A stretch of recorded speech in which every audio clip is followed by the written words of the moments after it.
And we're recording. Hi, everybody, and welcome to The Experience. And today, as you can probably already see, because I'm not hiding her, is Cynthia Sue Larson.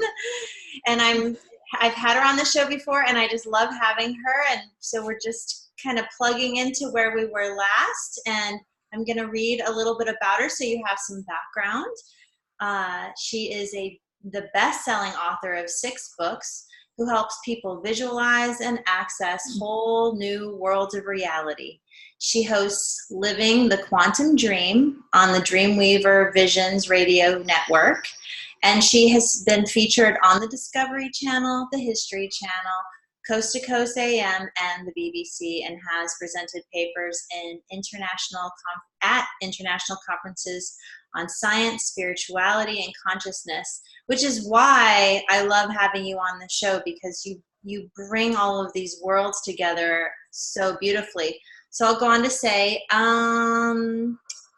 she has a degree in physics from Berkeley, an MBA and Doctor of Divinity, and you also do individual sessions with people too, right? That's right, I do. Yeah, and so people can have sessions with this amazing transformational coach, healer. Would you call yourself a coach? That's a good word for it. Yeah, I like it. Yeah, yeah. I wear a lot of hats, so that one works. Yeah. Well, and so for me, from the point of view of this show, I like to have people on the show that talk about consciousness in the realm that delights them the most. And as a hypnotherapist, that's kind of the realm that I love to play in how I relate to consciousness. But I'm noticing a lot of bleed through, and the juiciness that you bring to the table is your deep understanding of the scientific ramifications. And I want to read something that I put on your website. I mean, not I put on, but you put on your website.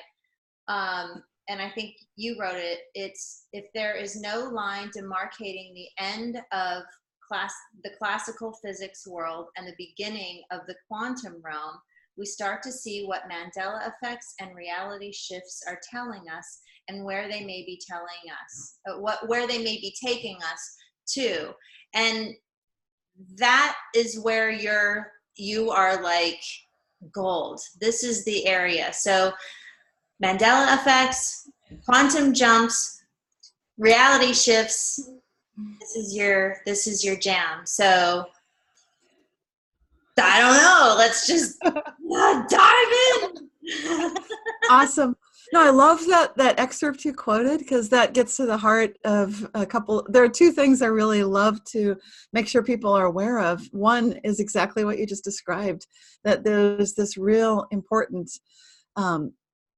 construct. We think about the classical area of physics, we think about quantum physics, and maybe some people don't think about either of them. But if you do think about them, what we tend to do,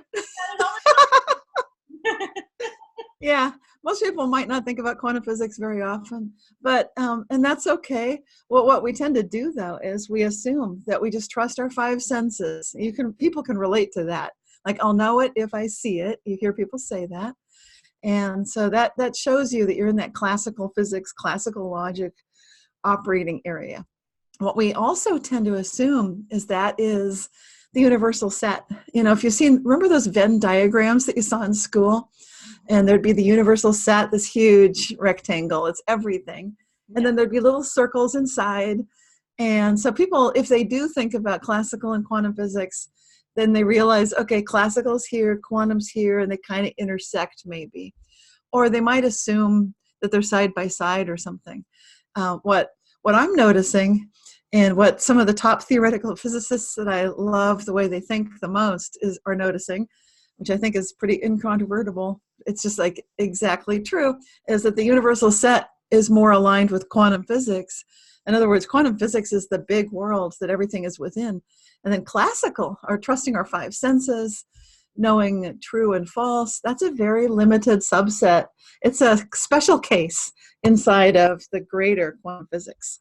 And this is what I really need to get better at describing to people, because I know when people get that, they're going to understand like what you do for a living. I mean, Oh, maybe they don't understand that, but wow. But it's almost like it's like a world within the multiverse, right? Like yes, one little bubble within the infinite bubbles that are possible. It's just this one lens of perception. I mean, there are a lot of lenses looking at it through that particular scope, but it's so I hate to say it, but limited in its scope. right.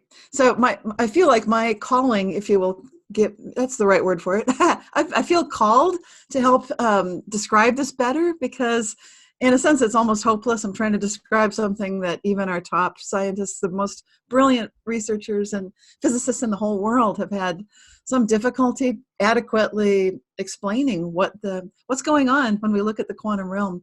That's the nature of reality, but that's everything, and so that calls to me. I feel like that's where all the exciting stuff is. There be dragons there, like on the old maps when you'd go in search of new territories. Yes. Well, to me, that just sounds so much more fun.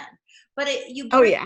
you bring up for me something that I'm noticing in my clients, especially clients who are really highly analytical.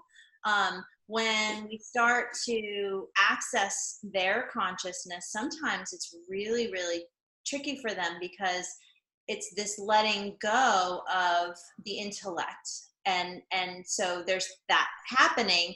But and part of my process in letting people explore their consciousness or get familiar with that technology, if you will, is to utilize the imagination, right? And so Yes.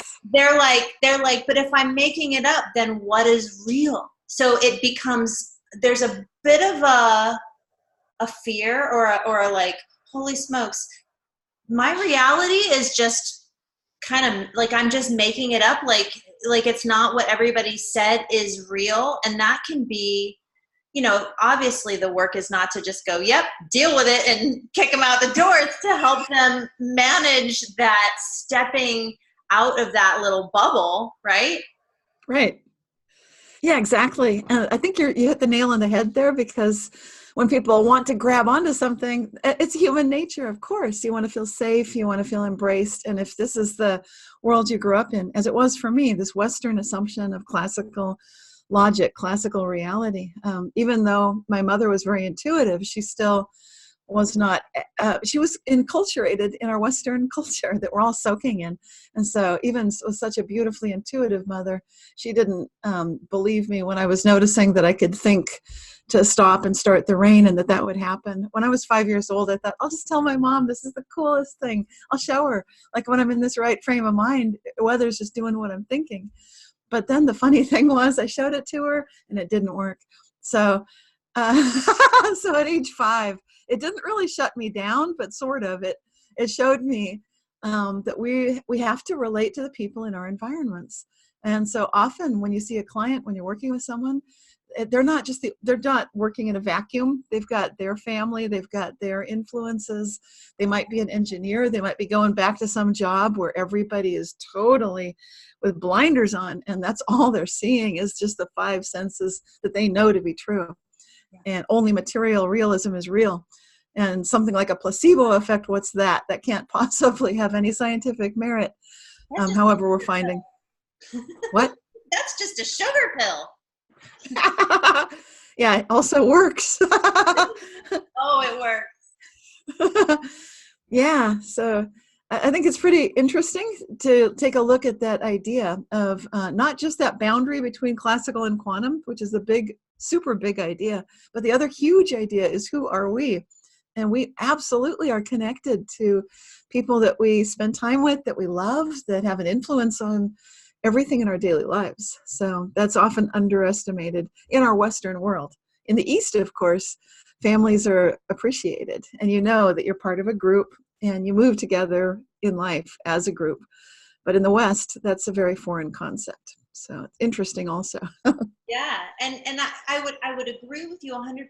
But I also feel this is kind of my take on it, that as we become more consciously aware, more nimble, really, in our ability to have control over what our reality is involving, including being comprised of, that it permeates the collective and it gets easier, kind of like with Rupert Sheldrake's idea that like once you learn it, so too follows the collective.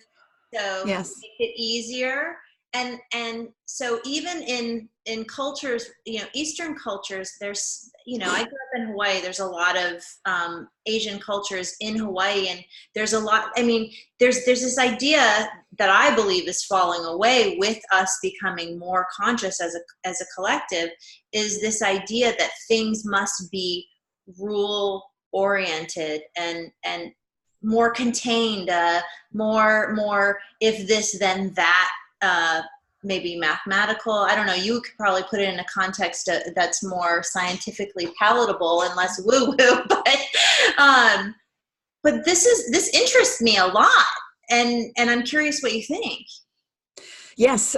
Well, this gets into that interface between classical and quantum again, in the sense of the two different types of logic and Western and Eastern thought. So there's some wonderful similarities and things to look at there. So with the Western and Eastern thought, you often have, like you mentioned in Western thought, or we're both talking about it today, you have if, then, and you also have either or. So we tend to think in Boolean logic, like it's true or it's false. If you go to a court of law, are you telling the truth, the whole truth, and nothing but the truth? Yes. So we expect that. And in the West, they have fourfold logic. So they've got, it's got four things. I know. It's like, what? So they've got, it could be true. It could be false. It could be true and false. Now that's a huge set there. Or it could be not true, not false. Another huge set there. And those are the big ones: true and false, and not true, not false. You might call it gray. Let's dive into those a little bit, because I think people who aren't familiar with that kind of thinking and may be curious, could you provide an example maybe of what both true and false, or what was the fourth one? Not true, not false. Not true, not false. Yes. So what might that experience be like in a human day to day? Well, we tend to live on autopilot, so we tend to assume we know what we're doing, and we've pre-categorized most of our day, and so we think we know what we're doing. Pretty funny, but yeah, we think we do. We think we know. Where these gray zones tend to happen is on the thresholds of the unknown. It's like where you're not really sure what's going on. You don't have a clear answer. You absolutely can't swear on a stack of Bibles what's going on. For example, in quantum physics, I cannot tell you it's true that there's only one interpretation in quantum physics is the best one. In fact, no one can tell you that right now. No one can. They can only tell you, well, it's true and false. That, for example, the multiverse theories might be good ones. It's true. It's true and false that that the holographic interpretation is correct, or the transactional interpretation, or the Copenhagen interpretation. All of these different interpretations of what's really going on, we don't know. We do not know, and that's disturbing to a lot of people. But I think it just instantly shows you this is the quantum mindset right there. I think it's showing us by virtue of its ambiguity and its playfulness. It takes us right into it, the thick of it, immediately. Yeah. Well, do you think that's this? Sorry, I don't know why I'm rolling around. Sorry, everybody, if I'm annoying you by rolling. I just get excited and like want to wheelie around talking to you. But so the idea of I feel like I just have this thought. Ooh, is it going? So the idea of uncertainty. That's it. Uncertainty. The idea of uncertainty in the work that I do, or in, I guess, spiritual terms, or just, I guess, life practical tools terms, human beings really struggle with uncertainty, and I feel like that's the languaging that I understand it. But it seems like that's a direct connection to what you are talking about, and absolutely. And is there a moment like, are we, and I feel this is true, we're in a a gray area of expanding more into understanding that we have to be okay with uncertainty in order to evolve as human beings, because if our consciousness is operating on that quantum level and we don't know, and I guess I don't even know how I would even explain in quantum terms, but from my point of view is if you can allow yourself to be in the uncertainty, what is going to unfold unfolds. And so you stay more in the present, you stay in that place that you were talking about, that I wanted to talk about, the reverence, the soulfulness. I guess the state of mind that we stay in allows that universe to come to us, if that makes sense. Am I making sense? Totally. Yeah. I get into this mindset. Love it. Yeah, in my book Reality Shifts, I totally take people there, because it's that feeling of walking with your feet in two worlds, like the world of what you think of as physical and real, and then this uncertainty, just feeling like, I don't know, things are changing. Like I put my keys down and they've moved, or things are different than they seem to be. A lot of people are noticing the Mandela effect. So and synchronicities, these are all experiences of this, what happens when we play with consciousness, like you're describing. It's fun, so it can be, doesn't have to be scary at all. It can be a wonderful experience. And I think that's the beauty of getting into this okay with uncertainty mindset, is knowing this can be fun. And I think when people move into any area they're not sure of, it helps to have people like yourself on your program, so they can look at you and they know you, they trust you, and they feel like it's got to be okay. She looks happy. And you can hear my son like singing in the background, Sam, cool it. Awesome. When I do sessions at home, I'm like, okay, mom's gonna do a session. Okay, I'll be quiet. That's the reality that I'm creating. That's a good one. Maybe if he had a shirt on, I would let him come and say hi if he wanted to. But yeah, he's almost 10, and then I have a 12-year-old. Anyway, so there's so much to talk about, Cynthia. So one of the, you talk about the Mandela effect. I mean, in my mind, you are the queen of the Mandela effect, and it's because you pay attention to it. I mean, you even do a survey on your website. You track it. Have you noticed anything lately? Anything new that you'd like to share? New data? One of the things I've noticed in the last couple of years is that there's definitely a connection, a correlation between the Myers-Briggs personality profiles, that you can take an online test in a few minutes, find out what type you are.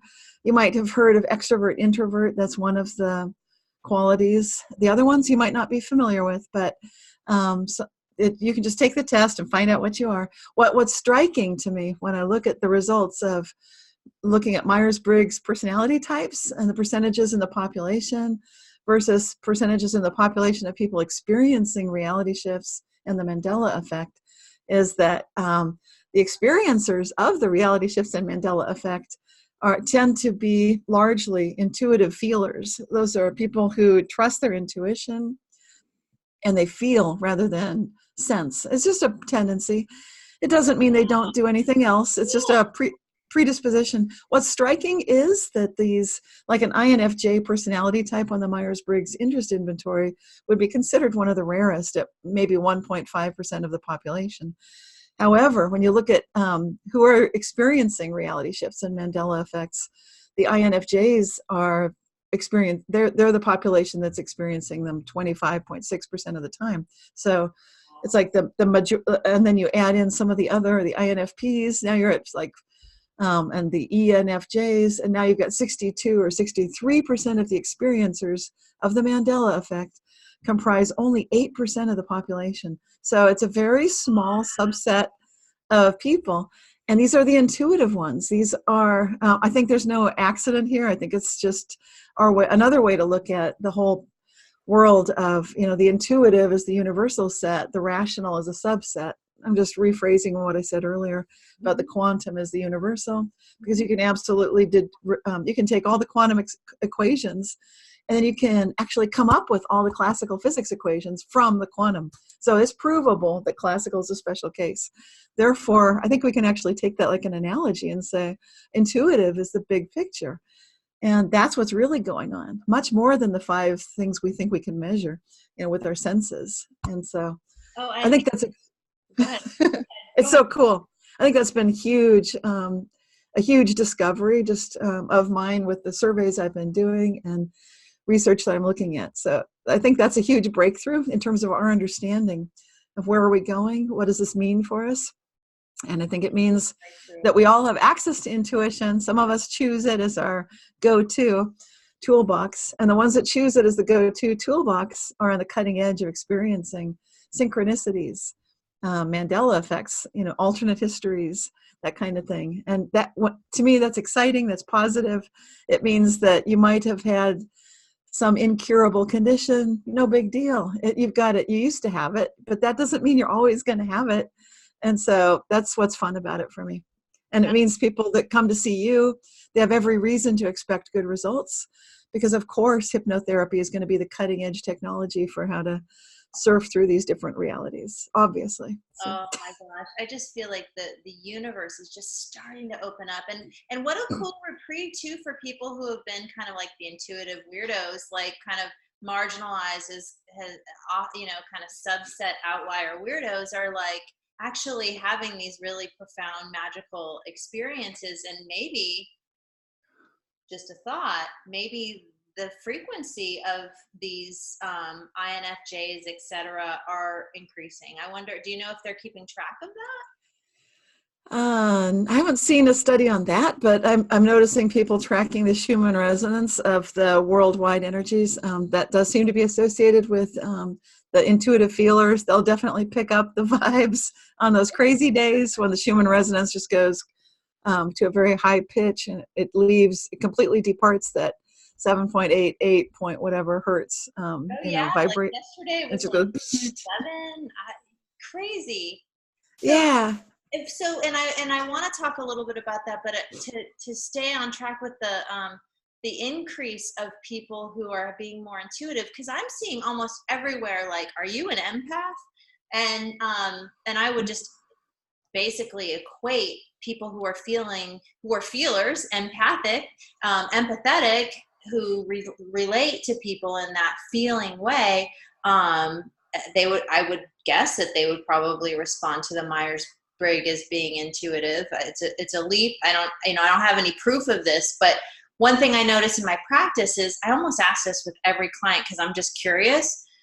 So are you the type of person that when you walk into a room, you just kind of sense the vibe, and like who's feeling good, who's feeling bad kind of people, and everyone says, oh yeah, like, and they're just, that's part of what they're coming in to see me. They're like, I don't know how to deal with it. Like, I don't know how to manage my experience. And so that's something that I'm seeing. And so that's sort of my little hypothesis with the information that you're sharing, is like, I bet over time we could see an increase in the number of intuitive feelers. Is that fair? I just noticed you got my favorite pen. I love these pens. Oh my God. Okay, I'm sorry. I've got a friend from high school, and she was telling me the first thing. Like, you can like hand it over. Okay, ready? I'm gonna reach. Woo. Magic! Or I can send it to you in the side. Okay, I'm gonna send it to the side, and then pull it out of the side. Wait, okay. I did it up here. Okay, you ready? Yeah. Pull it out. Okay, that's goofy. I don't know if everyone else, I think we're more amused than anyone else will be. Okay. No, you guys are amused, right? Anyway, cheap tricks. What's funny about that is I don't know that many people that love this pen so much. I've loved it since high school. And my high school friend, the thing she noticed most about me is she said, you're picky. She said, you're so picky. And I said, what? What do you mean I'm picky? She said, yes, when I first met you, you had one kind of paper that was the right paper to use, one kind of pen that was the right pen to use. That was years ago, decades ago. So funny, but I guess she's right. If it ain't broke, don't replace it. Don't. Remember this makes me think of high school. Look at how like we're doing reality shifts all the time. Oh yeah. It's magic, people. So let's talk about Mandela effect stuff. Yes, get back on track. Okay, well, like we were just discussing these intuitive feelers, and they are, I think maybe you suggested it and didn't exactly totally go there, but I think we are hitting a tipping point. I think that there's been an influence of this very small 8% of the intuitive feelers in the overall population who are absolutely affecting everything. So that now in the Mandela Effect news this year, we're seeing a corporate CEO coming forward and telling all of his clients, all of his employees, the Mandela Effect is real. He said what he does is software distribution software for people that deliver food to grocery stores. And because of that, he's noticing things like the Haas avocado, the spelling has changed. So I'm just saying it out loud. You can think to yourself, how do you spell the Haas avocado? You know, what makes sense to you? Put you on the spot here. Oh, me. Oh, okay. Was it 2 A's? And an F? Well, I don't know. I'm a horrible speller. Okay. Yeah, but I think you're a horrible speller because all of our lives we've noticed that we've actually been seeing spelling change. I think we can put all the horrible spellers off the hook and say, you guys are intuitive feelers. You've been noticing this all along. I was just going to say that. Maybe that's another correlation. That would be so interesting. I believe that's probably true. Because my mom's highly intuitive. She used to say I'm a terrible speller, but I bet you things like dilemma were changing. I bet it's been changing all her life. Oh, I get that one. Her family worked at J.C. Penney's. That's had a reality shift with the Mandela effect. So I'm just naming a few of them. But okay, going back to the CEO, and he mentioned going back to the yeah, so if people have a chance now, you know what you're thinking. It starts with an H, it ends with an S. What goes in between? You know, there's an A in there, sure. Yeah. So how do you spell it? Okay, what I used to spell it as was Haas, because then you'd say Haas. Right. You know? Right. Yeah. But now it's never been that. Now it's always been Hass, avocado. Hass. You'd never call it a Haas avocado. You'd call it a Hass. I love your face. Oh my gosh. Exactly. I know. So this is some hot news. Yeah. So it's like each of these Mandela effects is cool. Now I can't even go to a store anywhere without just looking around. I'm in the parking lot. I see VWs and they've got a different logo. The Ford has a different logo. You know, you walk into the store, you see Fruit of the Loom underwear or something. It doesn't have the cornucopia like I remember. It's got the cornucopia. Yeah. So the fact that's so cool is when the CEO of a corporation, it's just, albeit a kind of a mid-sized company, he's coming forward, he's publicly posting this on YouTube and sharing it with all his clients. He's saying, we deal with distribution software. You might notice anomalies in the numbers. He's actually saying this. Absolutely. Of course you will, because this is quantum logic at work. He's just coming forward and saying, this stuff happens. You're going to see it in the produce, like the Macintosh. You'll see it with the Haas avocados. And then he starts naming other things like Stouffer's stovetop stuffing that's not Stouffer's. I mean, I forget all the examples he mentions, but there are so many. It's just so many. But I love it that we've now got people who are willing to go public with it, come out of the Mandela closet and say, it's happening to me. This is the way reality works. That is great. Yes. I expect we'll see it. Yeah. What a much more fun way to go as far as I'm concerned. It's just much more playful. It doesn't have, I think once we can get over the hurdle, over the hump of like, but this isn't reality, then what is it? Or like we have to, the sort of the talons of control, like, please, it's got to make sense to me. It's like when we can relinquish that, oh my gosh, there's so much, how good can it get moments there. Yes. And that's what I love to describe in my books, like Quantum Jumps, Reality Shifts. The whole reason I write these books is to give people that feeling of fun and confidence that they're not alone. You know, you're not the only one experiencing it. And of course, people can sign up for my newsletter at my website too. But this is everything. I mean, I live for this, just to help people recognize you can have fun with this. You can absolutely help make the world a better place just by making your life more fun.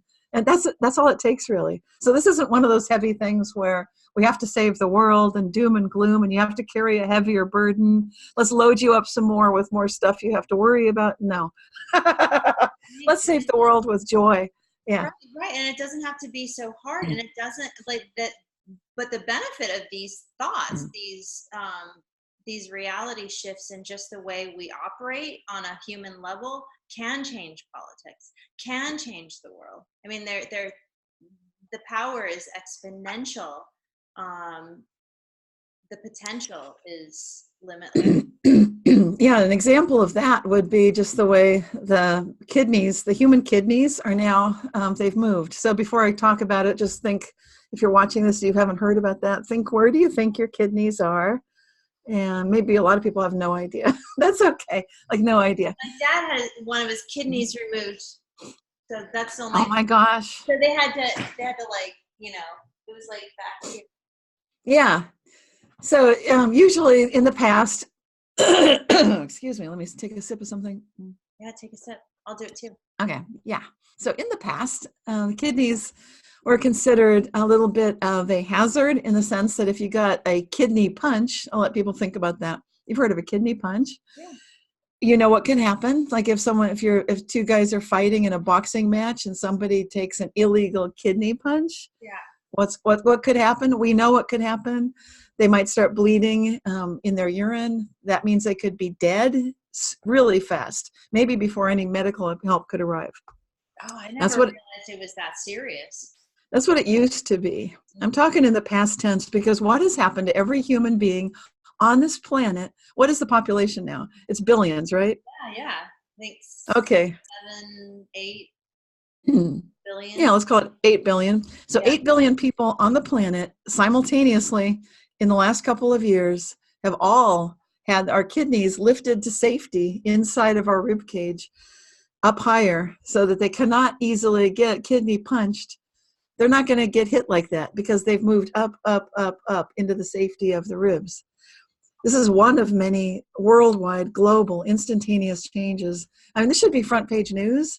Yeah. It should be like, hallelujah, you know, we're getting body changes that are making things better. Instantaneous healing, I mean, or protection. Absolutely. So you're talking about, like, a few of us can make a change? Oh, yes. Yes, yes, yes. I believe it's happening all the time. And I look to philosophers like Nicholas Rescher, he's got a book, Axiogenesis, and he starts with the work of Leibniz, who was one of the founders of calculus. And we still use the Leibnizian calculus notation when you integrate overall space, the curly little, it looks like musical notation. No. Well, anyway, okay. Well, anyway, and Leibniz, he came up with, when you talk about a great scientific hypothesis and you're looking for elegance, that's from Leibniz as well. So Leibniz, he believed that we live in the best of all possible worlds. He was an optimist in that sense. And I'm telling you his credentials so that you don't think, what an idiot. He's not an idiot. You know, he created calculus. Yeah, calculus. Yeah. It's legit. Yeah. And he came up with all the pillars that we decide how a good scientific theory is going to be created. Everything we use to make that assessment, to say, like, is this good science? It's all Leibnizian ideas that started it off. So I'm mentioning that so you don't think, what a fruitcake, what a crazy guy. No, he's really sharp, spot on. He's the foundation of science as we know it. But I think he was already thinking in a quantum way. This is way before quantum physics. And now Nicholas Rescher, he's still alive, I hope, knock wood. He's in his 80s, lives on the East Coast. I haven't interviewed him for my radio podcast because he just declined, but I mention his work all the time because I love it. And this is a philosophy that shows, obviously, we're moving into a world that is the best possible world.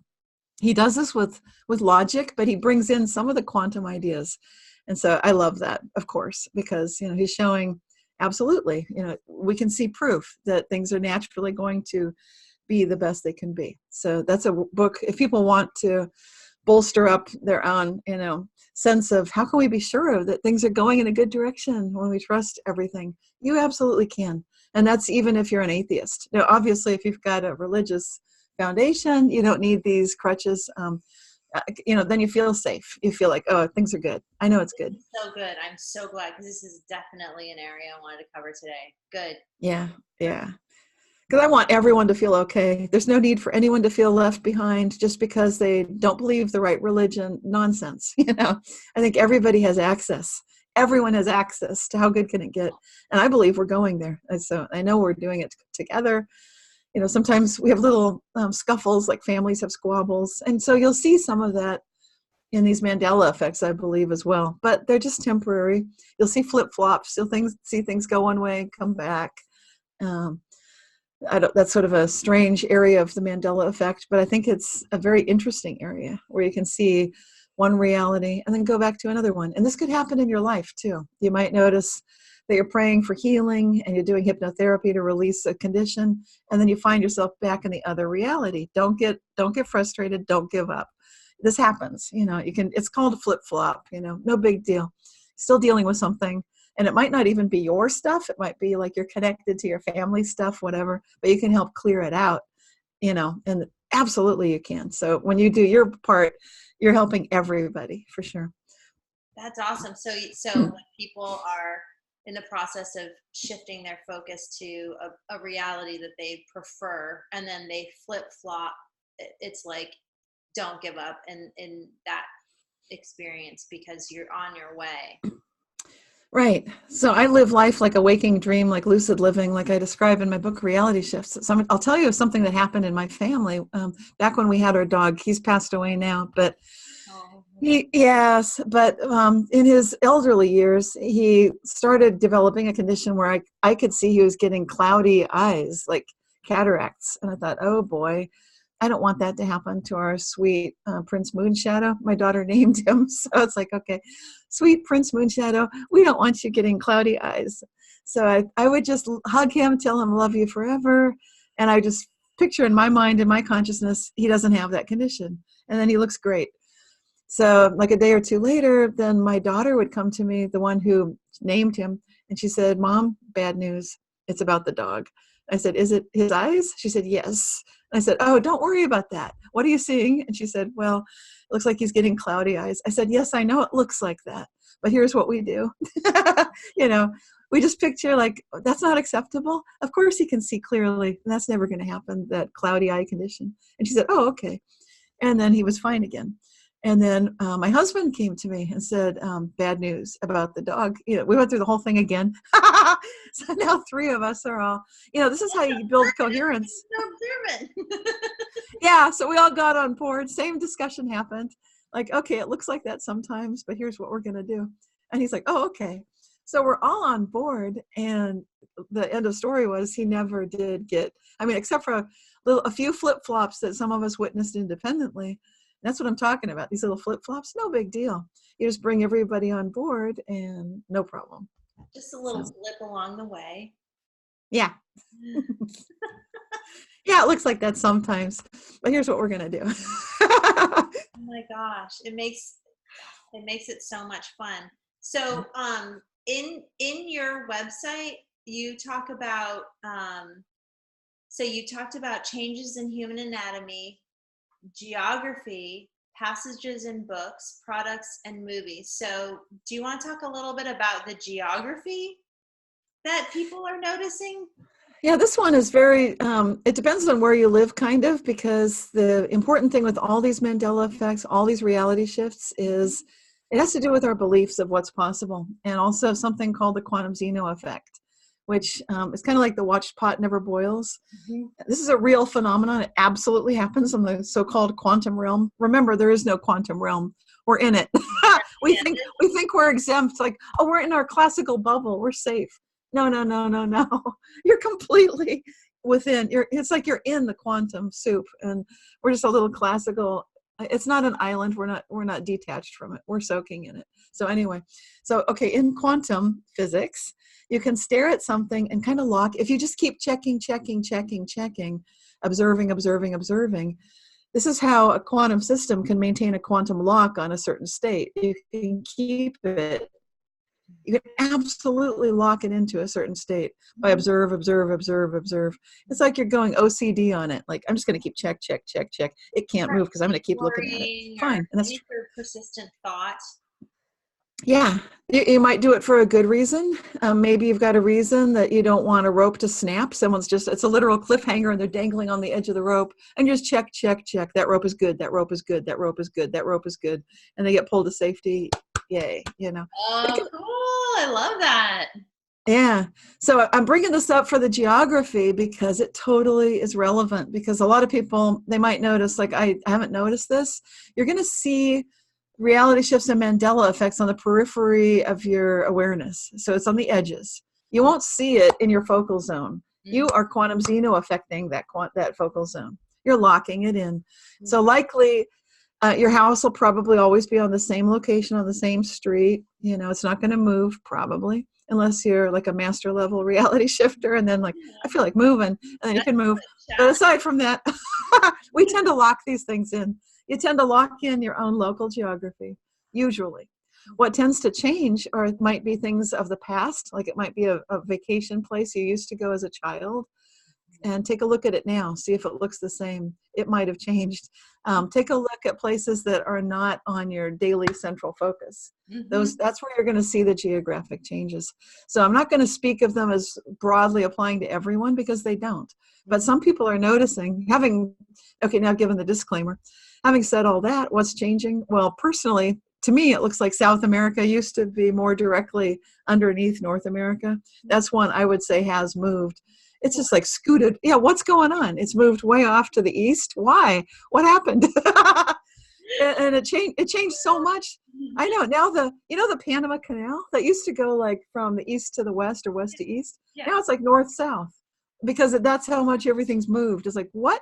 What? I guess I should swing it the other way, but it's crazy. That's pretty significant. It's, for us, it's huge, but other people might not notice that. They might notice things like, I don't know. The North Pole is one that a lot of people notice, because I remember I used to look at a globe, and I'd be, when I was a small child, I believed in Santa Claus. It was a fairy tale about this elderly, elf. Yeah, and there was a North Pole, and he'd have his workshop up there. So you'd check the globe and make sure, like, oh, I see where Santa lives. There's all the snow up there at the North Pole. Well, now that's not there. And it's not just global warming. It's like there never was snow at the North Pole. What? When did that change? What? I know. What? Yeah. Really? Really? Oh gosh. Well, thanks for telling me, because I just had no clue. So what was he doing? Was he like in a boat? I mean, like, how is this? There's no story about his workshop in a boat. We're going all year now. He's on his cruise. We just got to keep in the air. There's nowhere to land. Like, it makes no sense. Wow. So we've got kidneys moving. We've got no snow on the North Pole. That's a lot of stuff. We've got these are some big ones. Changing its name. Yes. And I know in movies, you had mentioned it in one of our other interviews, but that's also really interesting and intriguing. Yeah, movies are good. And so this, if you watch the Disney movie with Snow White and the Seven Dwarfs, you remember there's a very significant scene where the queen she's doing this sort of magical incantation as she looks at her reflection in the mirror. And she says, I'm just going to use two blanks, blank, blank on the wall. Who's the fairest of them all? Mirror, mirror. That's right. That's what I remember. But that's never been what she says.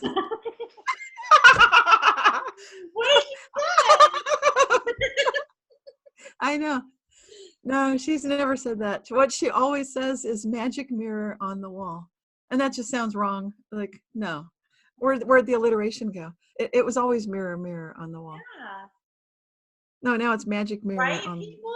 hey, write in, whoever's watching this, who has Yeah. that experience, write in to me or Cynthia Sue or whoever. Like, just get word out that you've seen this too, because I'm about feeling crazy right now. Yeah, it's all good. It's all good. It's good crazy. Well, it's a common state of being for me, so it's all good. It's the good Yeah. case. Yeah. The good kind. That's awesome. So So yeah, that's, go ahead.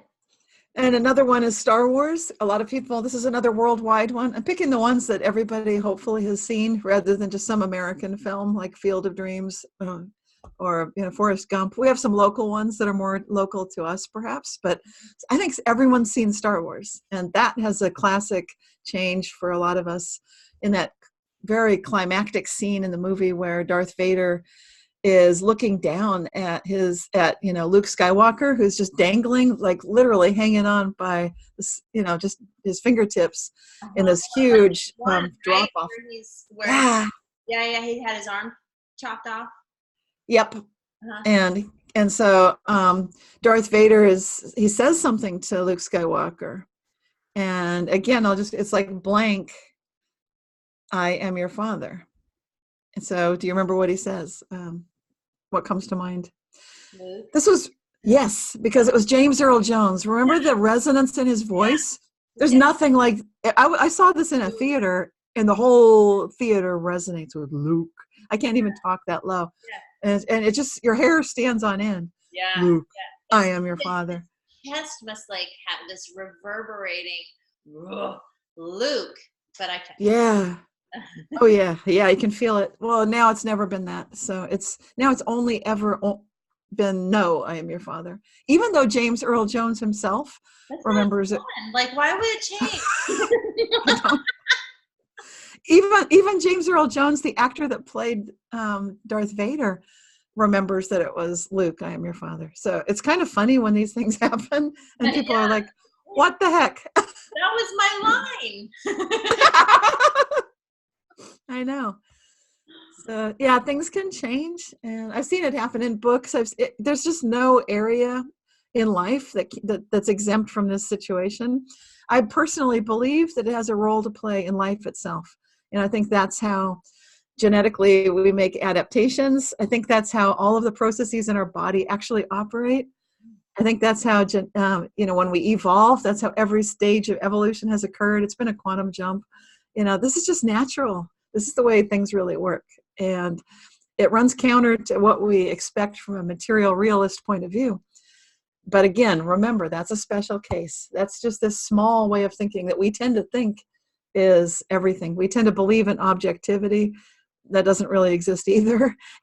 What's happening is there's going to be this huge shift of thinking when we are required to make this move into quantum logic, quantum thinking, which is natural for humans, fortunately. That is our natural way to think. But we're going to be forced to do it because of our technology moving into quantum areas. So that's what's going to require the change. And I think globally, we're already getting pushed into it with the Mandela effect, sometimes kicking and screaming, like, what is going on? But we can absolutely navigate it smoothly, gracefully, with joy, with love, with a sense of humor, like you're recommending. And I agree with that too.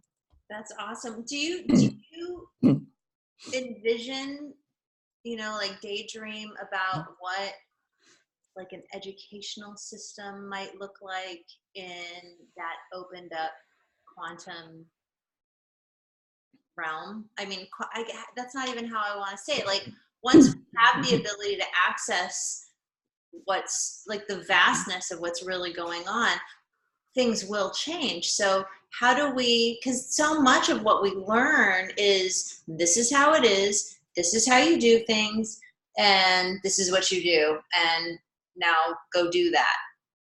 And so go ahead. Well, I think it's going to be a process. I would love to be idealistic and say, no problem, people will just recognize the writing on the wall. But that I see that's not the case. I recognize even scientists sometimes have trouble just even fully grokking what I personally am experiencing and seems so obvious to me. But I've been looking at this field for 20 years. And so even the front edge, some of the top scientists have some various issues with it because of they've been steeped in this whole, this belief system really of assumptions, and they know it's not true. These are top level scientists who know that we can no longer assume in things like objectivity. They know that, but they fall back into it. They believe like, well, there must be some objective reality. Yeah, there's that slide that you bring up a good point, because there are many people that I talk to that are super smart and they're good people and they're friends or family or whatever.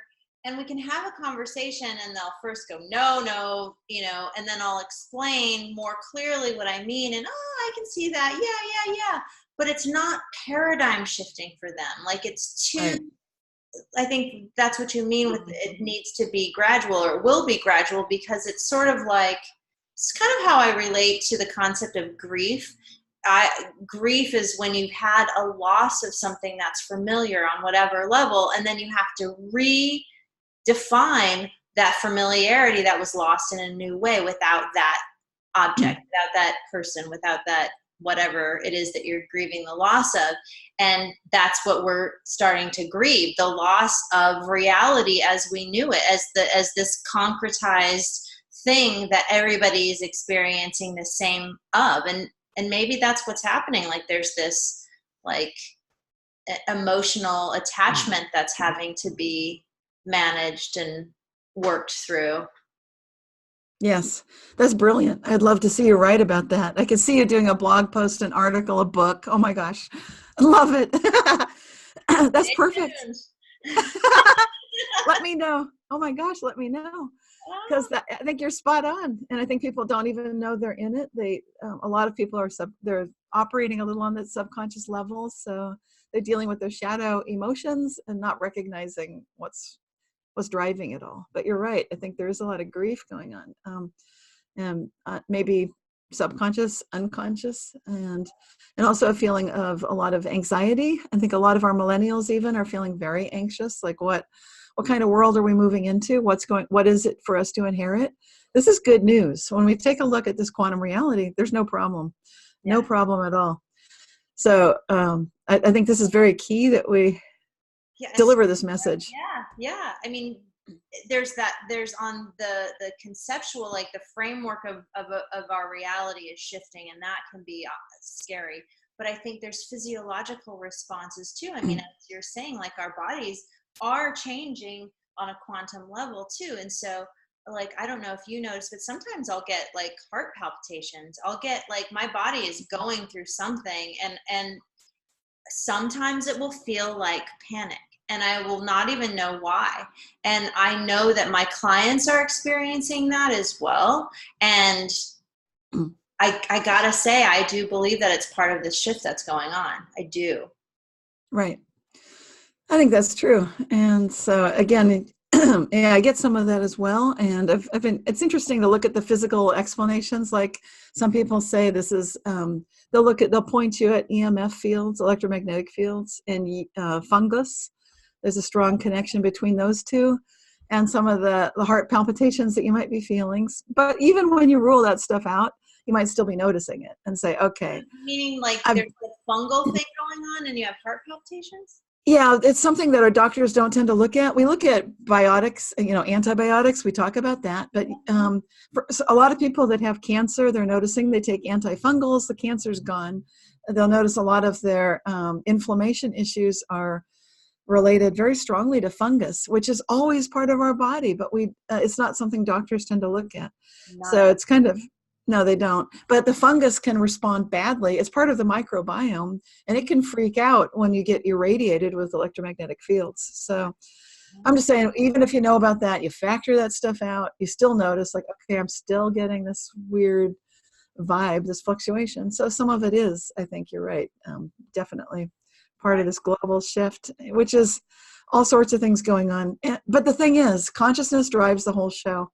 So whether you look at where we are in the Milky Way, that's moved too.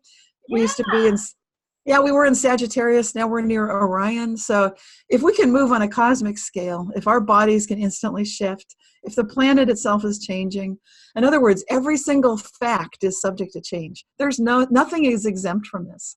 everything can change. That's why it matters so much to get anchored in the sense of who you are on the inside, and this is what the intuitive feelers are more naturally prone to do. They're feeling the vibe, they're feeling like who they are, who other people are, feeling the space. And that's why I believe they're the ones who are most conscious of, wow, things are really changing. Yeah. But it's happening for everyone. I think a lot of people, they just instantly lock into whatever they're observing and assume must be, the facts say it's always been that way. I must just be confused. I misremembered it. So it's a different explanation for them. For intuitive feelers, they're okay recognizing, I think we walked into another world, guys. And they're good. They're cool with it. Well, and it's fun when you have people to talk about the worlds that, like we're having this open conversation. And I think that's powerful for whoever is watching who feels the same way that we do. Yes, we're out there, and read Cynthia Sue Larson's books. And, so your two bestsellers are Reality Shifts and Quantum Jumps. Those are the ones I'd recommend for just the things we're talking about today. I've written about 6 books altogether, but those are the 2 that are really the main thing that we're discussing. Well, I love the other ones are, and your writing is very accessible, and you write like you communicate in person. You make it very easy to understand concepts that are totally heady and above a lot of people's heads, and bring it into and that's what I love about your work. It's so important. Oh, thank you so much. Love your work too. I'm so glad you're doing what you're doing. Aw, thank you, Cynthia. We need you so much. Well, we're doing it. We're doing the good work and staying out of the political conversations completely. I'm actually really blown away by my ability to do that. Yay. You can Good be job. happy and not talk about politics, people. Seriously. That's right. And we're good. The world is okay. It is not totally falling apart and crazy, collapsing. Absolutely. So we've gone an hour. It just totally blew by. Yes. Are there any last thoughts that you want to share before we close? Well, there's going to be a Mandela Effect conference. It's happening in Idaho, Ketchum, Idaho, and I think it's called MandelaEffectConference.com. I mentioned it in my newsletter at realityshifters.com, so you can go to my website, look it up, see what's going on, and that'll be definitely the way to find out about all of this information, with panels of people talking about the phenomenon. What does it mean for us? Where's it going? How does it affect us in our daily lives? So if they're really interested in it, that would be a really great source of information and community where you can be with people that don't think you're crazy to talk about this. Yeah, they're just such great. I mean, just for the entertainment value alone, I mean, I think people do when you don't have to explain like the ramifications of what this means on reality. You can just have fun talking, like ghost stories. People love ghost stories. People love talking about Mandela effect, and then the people who really want to delve in deeper can talk to you. Yes. Absolutely. Yeah, there's a lot of ways to play with it. And I've got a podcast too. But everything can be found if you go to realityshifters.com. I think that's the main thing. Then you can check out YouTube, Facebook, the videos, the books, the meditation CD, the newsletter, all that stuff, articles. I've written a lot of scientific articles. There's just so much information, people's firsthand experiences. Yeah. And if you've had a Mandela effect experience, Cynthia Sue Larson is collecting that too, and you can find that on her website as well, right? That's right. And feel free to share it, and I'll post it in a future issue of the newsletter if you grant me permission to do so. Sometimes people want to keep it private. That's okay. So it's up to you. People can share it with me just to find out, what do you think? And if they're like, I don't want to share this, that's okay. Or you can use a pseudonym. I think a lot of people, because I get firsthand reports from members of, the the House of Lords in the United Kingdom, from the Defense Department, the Pentagon. I've had reports from you name it, and medical doctors, lawyers, every single walk of life. This is hitting everybody, but a lot of people, there's still a stigma on saying that this happened to me because they might feel people would judge them. So because of that, I understand. But right. That's like the UFO phenomenon as well. I think. Exactly. But Yes. opening up too. So Right. can people? I haven't explored this on your website, but can people go and read these accounts as well? Absolutely. It's the section that's called, you can just go through and read that exclusively. So it's, then you go to realityshifters.com/pages/yourstories.html. It starts there, and it's like 200 or 300 pages of this, and it's really worth reading. And so if you feel like you want that dose of support, they're just wonderful experiential firsthand reports from around the world. So it shows it's not just happening in one place, but it's a worldwide phenomena. And things are happening where things appear, disappear, transform, transport. People travel farther in less time. All sorts of things happen. So it's fun. Oh, that definitely happened to me. Oh, and we talked about it on another show. Well, we're going to end for now, but I'm going to add all of her links that she mentioned in the details below the video. And so please do explore it. And as always, I would love for any questions to be offered in the comments. We love your questions. We, meaning me, because it's just me doing the show. Oh, I love it too. We love all of your comments. Me and all of my we got the same pen. Me and my it's our pen club. And if you like these pens, just let us know. Well, I think it proves coherence. We're talking about coherence. For sure. We're in the pen club. It proves coolness too, in my book. Me too. To have the seal of approval. I agree. Divine coolness. Well, you are always just such a delight to have on the show, and so open about all your wisdom. I appreciate it so very, very much. So thank you. I love you so much. Time, yeah, you're awesome. Okay, well, and we love you, everybody. We're doing this for you. Yes. I mean, I gotta admit, this is kind of fun for me, and but you get to see it, and hopefully you have fun with it too. And we love you all, and have an awesome day. All right, bye-bye.